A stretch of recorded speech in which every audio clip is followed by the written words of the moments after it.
Dito tayo kay Tita Cora. Kuha tayo ng Dowi Donut. Ano pa ba ang wala?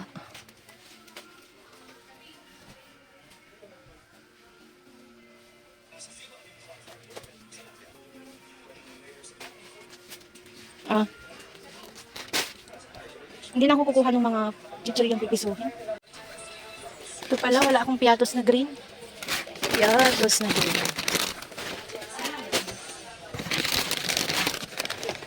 Six. 8. Oh. Yan. Okay na siguro yan.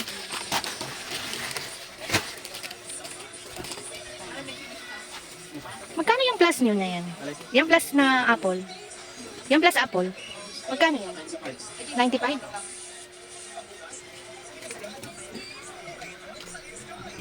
Bigyan mo nga ako ng dalawang apple, dalawang orange. Itali mo na lang yan. Okay na siguro yan.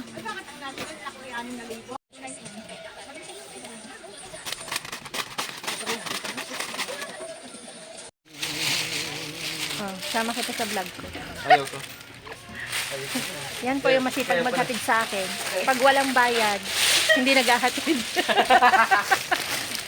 Pag wala kang iaabot, diyan ka na ate.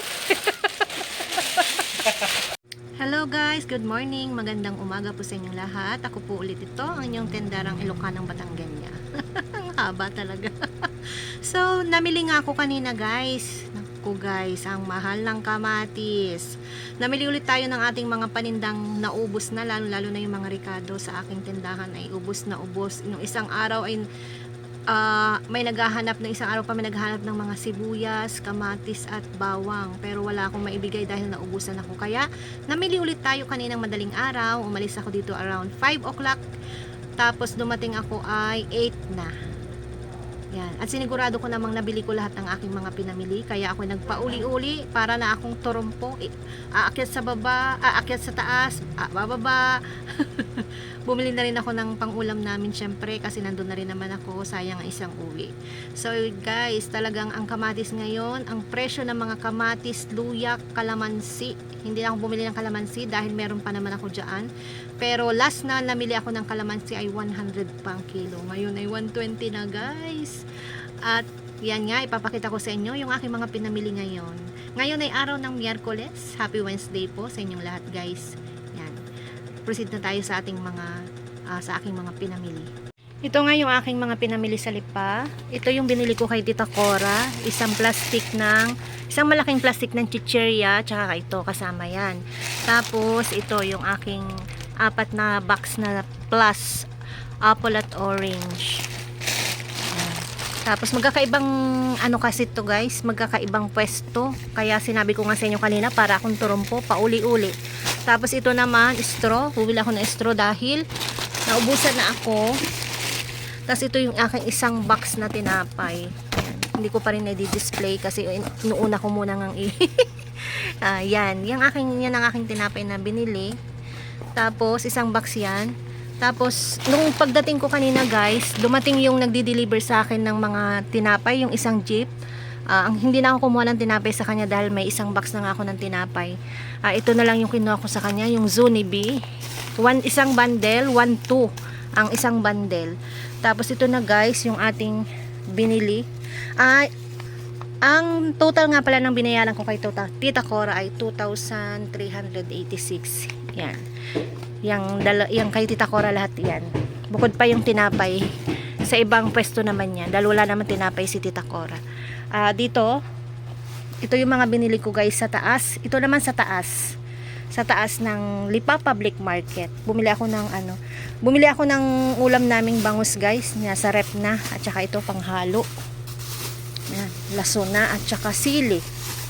Tapos ito na guys, yung aking biniling ito guys, ang sibuyas, hindi talaga siya hindi siya nagtataas.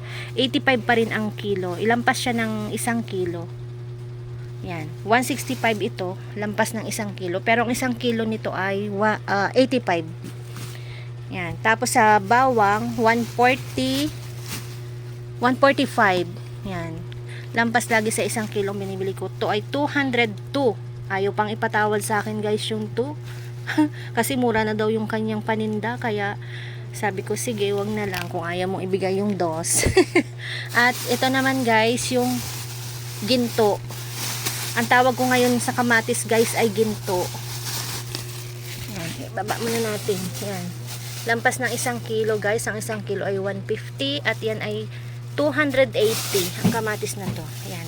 Ipapaskil ko na lang dyan kung magkano kaya ang magiging presyo ng bawat isa. Tapos ito luya.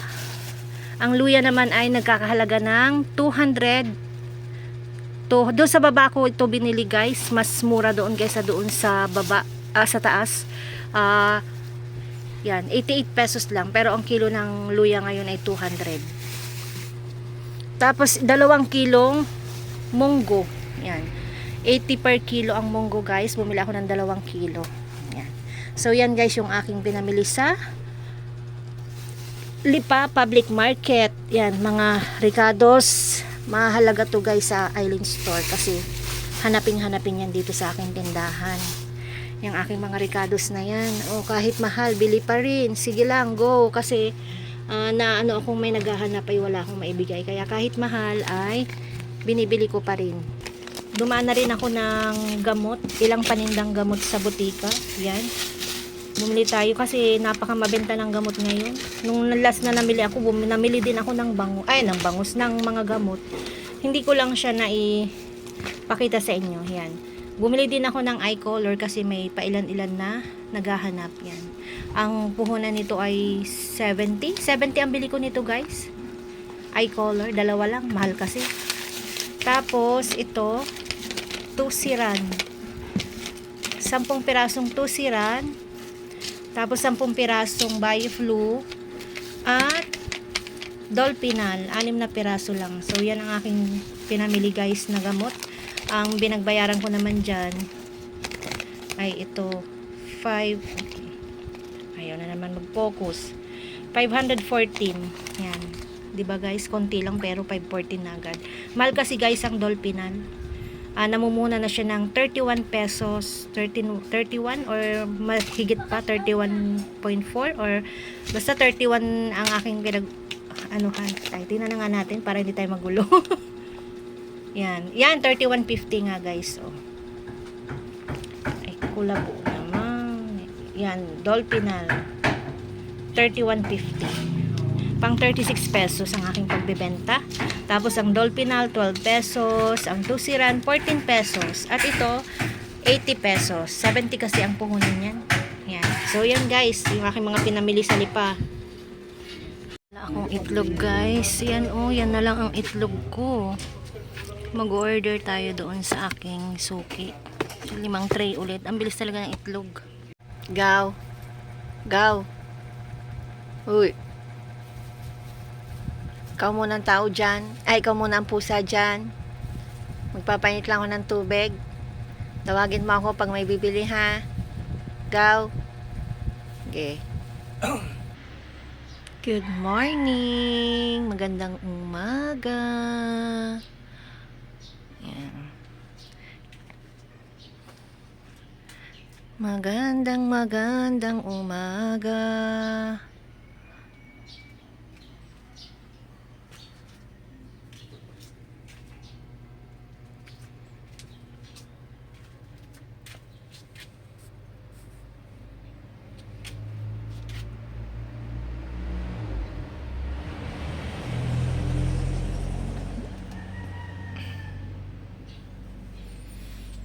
Ayan, 2 tray lang ang na-deliver sa akin na egg. Kasi naubusan daw sila. Sabi ko pag kumuha sila ngayon, dalhan ako ng kahit 3 para eksaktong 5 tray ang aking itlog. Ayan. Ang ganda ng ating mga sibuyas at yan, ang ating mga ricados. Kamatis na ginto. Good morning guys.